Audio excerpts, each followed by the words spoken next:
Hey guys, Mr. T here for another video. I've been throwing out some videos, Pokemon and non-Pokemon here and there. These next three videos are all going to be Pokemon, and they all have to deal with each other. So we are going to be ranking Pokemon based on their family lines. So we're going to start off with single stage. So these are Pokemon that do not evolve at all. They are the only Pokemon in their family. Then we're going to move on to two stage, so Pokemon that have a base and then an evolution, and that's it. And then we're going to move on to the three stages.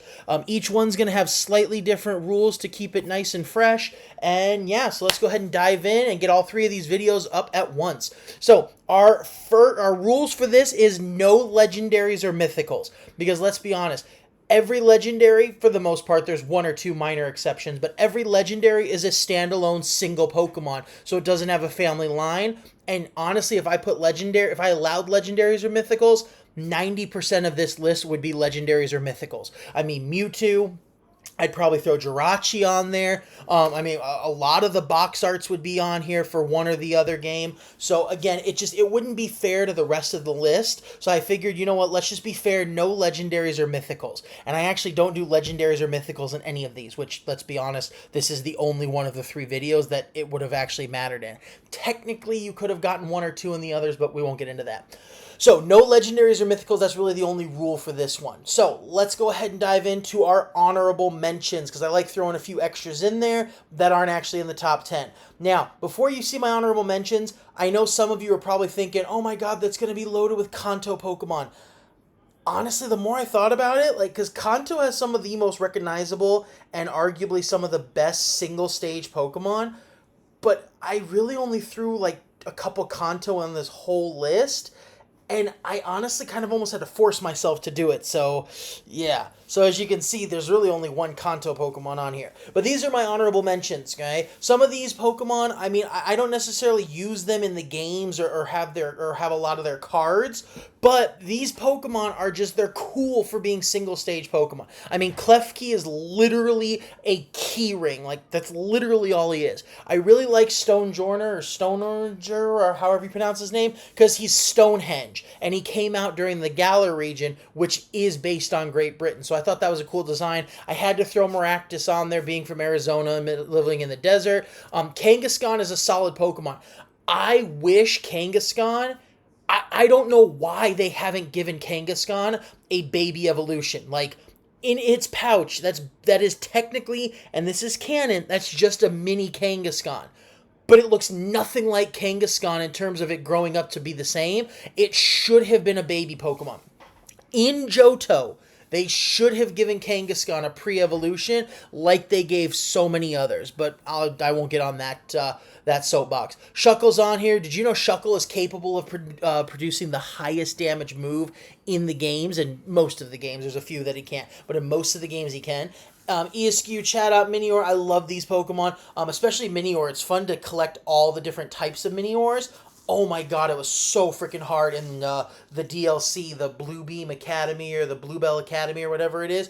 I hated it because it was so freaking hard to get those one or two last ones, but it was still fun to do the chase. So now that we got the honorable mentions out of the way, let's dive into the actual top 10. This one, I felt that my number 10, it needed to be on this list just because, but I didn't want to put it too high because I felt like he was getting a spot on the list just because. And that's Ditto. Ditto, again, Ditto is Pokemon. I mean, anyone, I guess, let me phrase that. Ditto is the Pokemon games. Anyone who knows anything about the Pokemon games, you get a Ditto as fast as you can, so you can start breeding eggs, so you can start, special EV training, you can start, you could start shiny hunting on certain Pokemon who aren't that easy to catch in the wild. I mean, Ditto, you need Ditto for so much in the Pokemon games when you're trying to do the extra steps. Not just beat the game, but trying to get all those extra fun side things. So because of that, he's always been an important part of Pokemon if you want to go the next step or the extra route. But I feel like he's not good enough to be like a top 5. He definitely deserves a spot on the list, but not a high spot. So yeah, so that's why Ditto's so low on my top 10. Now, my number 9 is Oricorio. I like all the Oricorio forms, but this one, I don't know what it is. I just kind of like the way this one looks. I really like the red one too, and I'm drawing a blank on what it was actually called. But Oricorio is such a cool Pokemon. I like the different forms. I like Pokemon that have different forms because, like, that's how real life works. Actual animals will look different depending on what area or region they're from. That's why I love regional forms. And you're going to see regional forms come in as a big part of my next video. So I love that idea and that concept that in Alola, Pokemon might look one way, but in Kanto it looks a different way. And even a Pokemon in the game that aren't necessarily forms of each other, like in Alola form or something, Pokemon like Oricorio or Sawsbuck and Deerling, or Lycanroc, they change form. They're not actual evolutions, they're just different forms. And I always think that was kind of a cool concept. Now, my next one, it's funny because it looks like Pokemon's being lazy, but at the same time, they put extra thought into this Pokemon. Like, they actually released a statement about it. So it looks lazy, but they actually put thought into it, and they did this on purpose. And that's Flamigo. It's literally a flamingo, but then it's a fighting type. And I always found that so funny, how he's a fighting type, but he's literally just a flamingo. He's got a cool design. I love flamingos as it is as a normal animal. I love going to the Phoenix Zoo, and they got those flamingos that you can walk basically right up to them. You can even feed them too. We haven't done it, but we're planning on it. Like, you can pay to feed them. I don't mean like you can just hand them food for anyone who wants to visit the Phoenix Zoo. But again, it's so funny because it's literally just a flamingo. It's not like other Pokemon where it's like Eevee is a dog, but you can tell it's like a Pokemonized dog. I guess that's a real word now. I'm going to copyright that word, Pokemonized. So it's like there's Pokemon out there where it's like Rattata is a rat, but it's an exaggerated rat. Flamigo is literally just a flamingo. So I find that so freaking hilarious how it does that. Very few Pokemon are like that. One of the only other Pokemon I can think of just off the top of my head is probably Slackoth or something. He's literally just a sloth. So there's very rarely where a Pokemon is literally just an animal. A lot of those animal Pokemon or that are based directly off an animal, they'll add some type of Pokemonized flair to it. This guy is literally just a flamingo, and I find that so funny, and I think it's so cool. Now, my number 7 is Tropius. When I was first playing the Ruby game, and then Sapphire too, but Ruby was my main one in that line, I saw him, and I'm like, oh my god, I need him. He is a beast in his looks. He is solid. He's stocky. I like the little bananas underneath his neck. And I remember there was one episode or a show or something. I can't remember if it was if it was an episode or a movie or what. But it was funny because an Aipom was climbed up his neck, pulled the banana off, and was eating it. So I'm like, so it's not part of him, but it is part of him. So I always thought that was kind of funny. Plus, I kind of like the typing too. The grass flying typing. It's a cool typing. It makes him legit, and he just looks cool. I honestly think Tropius should have either gotten an evolved form or an unevolved form, but it's still a cool single stage Pokemon. Now, for my number 6, we got Lapras. Now, Lapras is a great Pokemon, and honestly, I like Lapras more from the movie and the series than the actual games. But I mean, Lapras is just an iconic Pokemon. I mean, it's one of those where you don't really think of Lapras when you're thinking the most famous Pokemon, but a lot of people know Lapras or know of Lapras. Like, if I showed someone, a Tropius, unless you're a Pokemon fan, you're not going to know who the heck Tropius is. You're probably going to look at that and go, what the heck is that? Like, the only reason you're going to know it's a Pokemon is because of how weird it looks. But then if I show you Charizard or Pikachu or even Gengar, you're like, oh, I at least know of that Pokemon. Like, you're like, oh, I've seen it before. And then Lapras is one of those where you kind of forget about him unless you're a true fan. But if you show Lapras to a non-Pokemon fan, they might not know who he is or who she is, but Lapras is still recognizable, and I think it's cool. Plus, I like the dinosaur aesthetic, too, that it's got going with it. Plus, Ash's Lapras, and especially in the Orange Islands, was really cool. And that's why Lapras gets a spot on the list.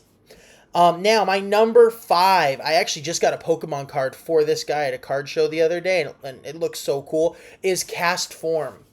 Again, I told you guys this already. I love these form Pokemons where it's still the same Pokemon. It's not an evolution or something. It's still that Pokemon, but it changes form. And the thing I like about Castform is he changes form based on the weather. One thing I really wish they would do is bring Castform back in a game, one of the newer games, so you can throw him out of his Pokeball, and then he would change form right in front of you based on the weather. And if that's happened, I haven't seen it yet. I mean, I haven't really gone looking for it, but that'd be kind of cool. So instead of just in the game or in the battle, you can actually walk around with like a water Castform or a sunny Castform or something. But he's such a cool Pokemon. I remember getting one for the first time after saving those the weather researchers on the way to oh my god, I'm drawing a blank now. Oh my god, the city in the city in the forest up in the trees. Oh, why am I drawing a blank? Oh my god, that's gonna drive me crazy now. But yeah, I love when you save him and you get one, and then it's like raining outside, and then you throw him out for the first time, and it's like, oh my god, he changed form. It was such a cool concept as a kid, you know, and I've loved him ever since. I have multiple versions of him, card wise, and he's always a fun Pokemon to add to my collection. Now, another form Pokemon is Rotom. But Rotom is a little different because he's a form Pokemon, but he's based on the items that he takes control of. I love collecting the Rotom forms, the lawnmower, the washing machine, the refrigerator, and all that. I actually just started a new playthrough on Legends Arceus, and I loved getting all the different Rotoms in the game. So it's so fun to collect them. I love these collecting Pokemon where you have to collect multiple forms of them. Castform is great because he just changes on his own, but being able to actually collect some of these forms is just such a cool concept. And Rotom looks so cute. I mean, it's like a little blip or a little dot, and he's such a cute little Pokemon. And I really liked how the Rotom phone idea, how in the newer games, it adds a little fun and flair. It's one of those things where if they got rid of it, it really wouldn't matter. But it's fun to have as like a little side thing. I also thought it was funny in one of the episodes in the Alola region with Ash. Rotom went on like an adventure trying to find Ash again, and there was like a rogue Rotom that went like crazy. It was so funny. My son loves the show, so it was kind of cool to see. Now, for my top 3, my number 3 is Komala.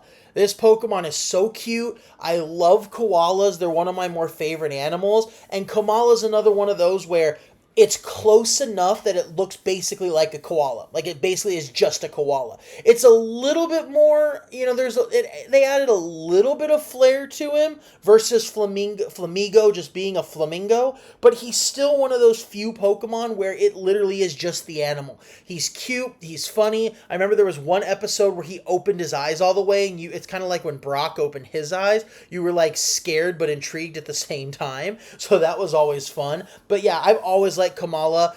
He's one of the best things from the Alola region and from Sun and Moon. And it's funny because I didn't like the Sun and Moon games, but as you can see from some of my ranking lists, I love the Pokemon that came out of them. I just didn't like the general concepts of the game. So, you know, whatever. Now for my top 2, honestly, I keep thinking maybe these two could have flipped, and then the more I think about it, I'm like, nah, there's no way. So my number 2 is one of my more favorite Pokemon concepts. Not necessarily Pokemon specifically, and you'll see what I mean. And that's the unknown Pokemon. I love these guys because of the lettering. I'll spell things with them, as you can see. Anyone who can read Pokemon knows exactly what all that on the screen is saying. But I love these Pokemon. I love when I put stickers on the back of my car, I'll make little messages with them. My old car was a Toyota Tacoma, and I literally spelt Tacoma with unknown and put them over the actual Tacoma sign on the back of the truck. I was going to do that with my new truck, which is a Tundra, but I put the American flag on it. Oh, and funny enough, the unknown that spelled Tacoma were the American flag. Gotta love that. But I love these Pokemon. Again, they didn't get my number 1 slot because I love the concept more than the Pokemon themselves. But again, it's just they're so cool to see. They're so cool to spell things out with. I actually have the cards of the unknown. I have the entire alphabet sitting in my office at work, and then I have my name, my son's name, my wife's name, and then our last name all spelt out. So it's fun to just play around with them and to play around with the different letterings and stuff. Plus, it's fun too when people are like, "Is that a foreign language?" I'm like, in a way, it is. Now, my number one single stage Pokemon, and I forgot to mention this at the beginning. I don't count Mega Evolutions because they're not permanent. So, sorry. That should kind of give away who it is. But it is Absol. Right? Now, I know it didn't really come up until Absol because the only other Pokemon on my list so far that really had a Mega was Kangaskhan, but again, Kangaskhan was an honorable mention, not an actual Pokemon. Well, technically Heracross has a Mega too. But Absol, again, Megas don't count because again, they're temporary, they're not permanent evolutions, and it's still technically that Pokemon just with like extra armor and fluff. But Absol is such an awesome Pokemon. I have loved Absol since the beginning. Absol is one of my absolute favorite Pokemon from the Hoenn region. If you take starters away, I could honestly probably legitimately rank Absol as my favorite Hoenn Pokemon. Maybe second favorite after Gardevoir. But again, Absol has always been up there in one of my favorites. Easily a top 20 favorite Pokemon for me. Right? There's times where I actually slip him in to my top 10 favorite. I love his design. I loved his Mega. I love his gameplay style. And then in the movies and shows, the few Absols that we see are just so bad that you gotta love it. I love Absol. It's a phenomenal Pokemon, and it's always going to be high on my list of just general favorite Pokemon. I don't think it's going to permanently stay in the top 10, and it's going to probably be knocked out by future Pokemon, but it's always still going to stay top 20, top 25 for me. It's such a cool, solid Pokemon, and it deserves a pre-evolution or even a post-evolution. Well, maybe not a post-evolution because it got a Mega. You can't really go past that if you have a Mega. But it definitely could use a pre-evolution. That'd be kind of a cool concept. Maybe a little cute little dog Pokemon without the spikes. Who knows? So those are my favorite single stage line Pokemon that do not have an evolution or evolve from someone, and they are just on their own. Stay tuned for my next video where I'm going to do my 2-stage favorite Pokemon. So stay beautiful, Americans, and peace out.